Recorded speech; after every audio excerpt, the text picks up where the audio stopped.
start flowering.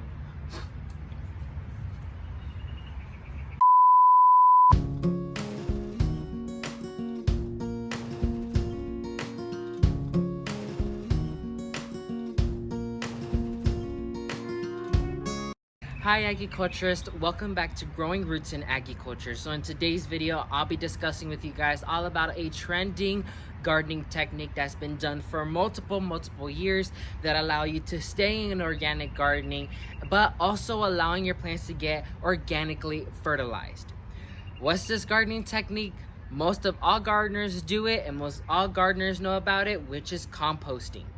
Composting is an amazing gardening technique that allows us to use reusable material that is compostable, like all different types of cardboard, paper, dead material or dead waste, like any type of dead leaves, dead plants, grass clippings, you name it. Anything that could get decomposed naturally is able to be converted into compost, which is something us gardeners use to not only amend the soil and improve the quality of it, but also to fertilize our plants and allow them to do the maximum production they could possibly do. I have made a video with Subpod before in the past, but we're relocating the composting bin to a different location in the garden, and so I wanted to take the time and dedicate this video to how you could go ahead and start composting in your own home, so you don't have to waste money on buying synthetic chemically produced fertilizers in big box stores. If not, create some in your own home garden, and it's super easy to do it. So let's go ahead and jump right into this video. A few things before getting into the do's and don'ts when composting with Subpod is to make sure your Subpod composter is digged appropriately into the ground. You don't want to dig your hole too shallow because that will make your Subpod composter above soil level, and it will limit the amount of earthworms in your composting bin, so it will slow the process for the decomposing time. So make sure that the ventilation air holes are above soil level, but everything else is digged underneath the ground, because that will allow your earthworms to go into the composting bin, do their work, and easily exit out the composting bin as well. So that is one of the main issues when it comes to composting with Subpod, because a lot of gardeners dig their composting system too shallow, so it gives them problems in future days. So the wall starts collapsing, the lid won't close properly. So make sure you dig a hole a half a size bigger than the container, so your container rests well into there and it doesn't give you any problems in the future. So now discussing about the do's and don'ts, is let's talk about the do's first.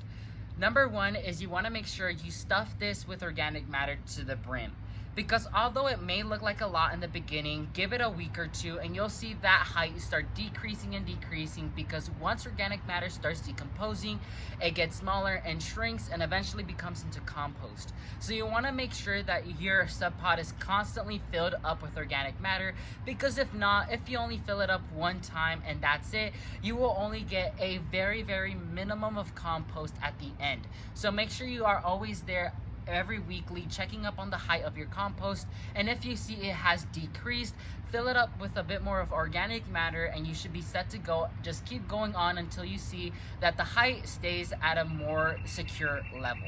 Something I love about Subpod is that it also lists a few things you should put into your Subpod container, like any type of small pieces of fruits, vegetables, eggshells, grains, tea bags, toilet paper, cardboard, newspapers, dry leaves, or grass clippings. Those are all recommended to be put into your Subpod container so you can get the best outcome. There's also a section to take care of a few things. Although citrus is an option to be put into your Subpod container, you can only apply small amounts of it. A few things also is onion, garlic, citrus fruits, oils, dairy, cheese, meals, meats, bones, fish, seafood, chili, or spicy foods. Those are things you can only apply in small amounts, because if you put too much of it, it can affect the outcome of your compost and it can actually cause damage or harm to plants you apply your compost to. So if you desire to put some of those in, only put small portions of them at a time, or even try to avoid them if possible.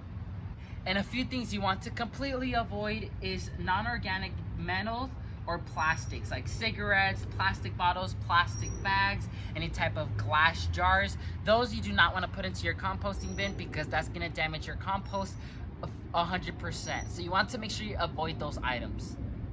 We discussed about some do's and don'ts when it comes to composting with Subpod. Now let's go ahead and fill mine up so I can start composting. So I went ahead and I filled it up with some banana leaves, Cosmo plants, some soil I had left over, and as well as some cardboard material. So all of it is in here, and now I'm gonna give it a week for it to start decomposing and start dying, and then I'm gonna go ahead and start churning it.